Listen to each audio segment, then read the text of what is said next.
Syiah dia buat fiqh, dia buat usul, dia buat dia punya fiqh. Nanti antum cuba bayang, taman ada tak kena mengena dengan kita? Daripada ayat ni dia kata Ali memberi zakat dalam sembahyang. Imam Ibn Kathir kata riwayat itu adalah palsu, batil dalam tafsir Ibn Kathir.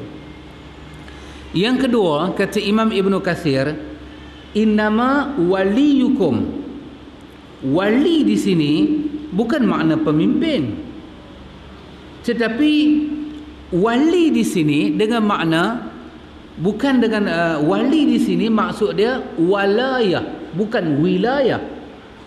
Kalau wilayah kepimpinan, tapi kalau walayah kecintaan. Walayah bermakna sesungguhnya yang patut kamu cinta lebih itu adalah Allah, Rasul dan orang-orang yang beriman. Siapa orang beriman? Yang mendirikan sembahyang dan mengeluarkan zakat, dan mereka itu orang-orang yang rukuk, orang-orang yang bersembahyang jamaah. Sepatutnya ayat itu dibaca begitu, tapi dia tak baca macam tu. Dia baca wali di sini dengan makna pemimpin, dengan makna wilayah. Kita baca walayah, walayah, orang yang kita cinta lebih, kita kasih lebih.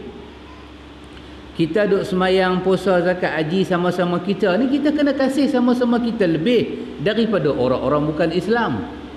Kenapa? Kerana kecintaan kita itu lebih kepada Allah, kepada Rasul, kepada orang-orang beriman, orang-orang yang sembahyang, yang mengeluarkan zakat, dan mereka itu rokok. Tapi Syiah dia ambil ayat ni, dia tak tafsir macam tu. Dia tafsir ayat ini menyatakan kena angkat Allah sebagai pemimpin, Rasul sebagai pemimpin, orang beriman sebagai pemimpin, orang yang sembahyang, yang bagi zakat dalam rokok, iaitu Ali bin Abi Talib. Daripada sini antum tengok Syiah buat satu fiqh bahawa sedekah yang paling baik adalah sedekah dalam solat. Sedekah paling baik adalah dalam solat, dan itu telah ditunjuk oleh Ali bin Abi Talib. Di sisi ahli sunnah, kisah ini adalah batil dan tak betul. Baik, saya tanya pada antum. Saya tanya satu soalan pada antum. Ayat ini kita kena tafsir mengikut jalan Ahlus Sunnah. Boleh tak kita kata sedekah paling baik adalah dalam salat? Tak boleh. Sebab di sisi Ahlus Sunnah kita tak boleh terima kawasan sembahyang adalah kawasan kita tunduk pada Allah, bukan kawasan bersedekah. Tak sesuai. Tak sesuai. Tapi saya katakan pada antum,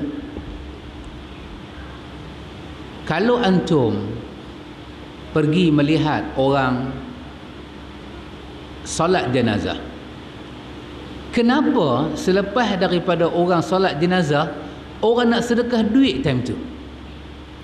Kenapa? Dan rata-rata Pak Mit, kita tanya kat mereka, ni survey yang kita buat, dia kata sedekah time ni bagus. Dia kata orang baru semayang, orang tak keluar. Dia kata bagus. Kita kata tak bagus.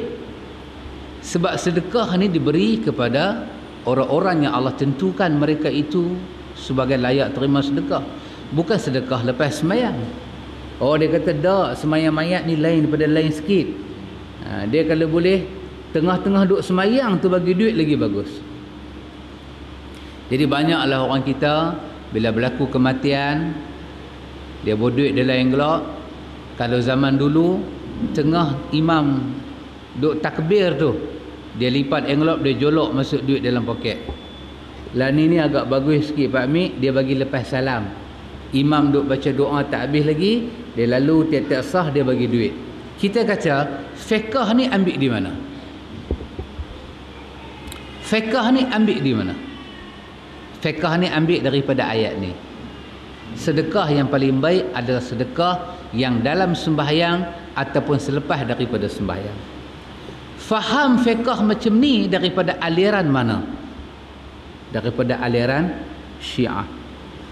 Yang duk buat di kampung-kampung, di bandar-bandar siapa? Syiah ke orang Melayu? Orang Melayu buat. Jadi bahaya Syiah duk tak mana? Tak ada bahaya. Pasal orang Melayu duk buat pekah Syiah. Tapi kalau yang ni kita bagi tahu dekat ustaz pun melenting walaupun ustaz buat seminar bahaya Syiah.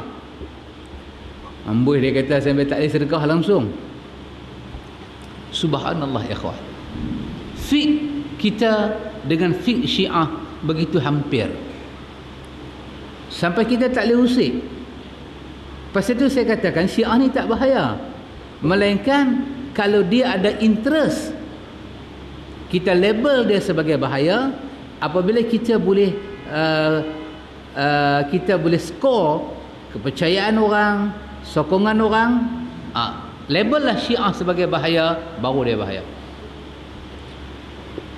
Kalau berdasarkan kisah kita bagi tahu tadi, kita berani tak bagi tahu pada orang, mulai hari ni kalau kita sembahyang mayat, kita tak mau dah bagi-bagi duit. Sebab bagi duit ketika sembahyang mayat lebih cenderung kepada fiqh orang Syiah, bukan fiqh kita. Kita kata dekat Tok Imam suka tak menantu Tok Imam Syiah? Oh, dia kata aku tak suka. Tok Imam suka tak birah Tok Imam Syiah? Oh, tak suka. Tapi Tok Imam suka tak kalau berlaku mayat, lepas sembahyang mayat kita bagi duit? Dia kata tentu saya suka. Subhanallah ikhwan. Hak ni macam mana nak bagi penjelasan pada ummah? Yang praktikal tu susah. Yang teori dia senang. Syiah, Iran itu bahaya, nanti negeri huru hara, orang takut. Tapi yang amalan itu susah untuk kita beri penjelasan.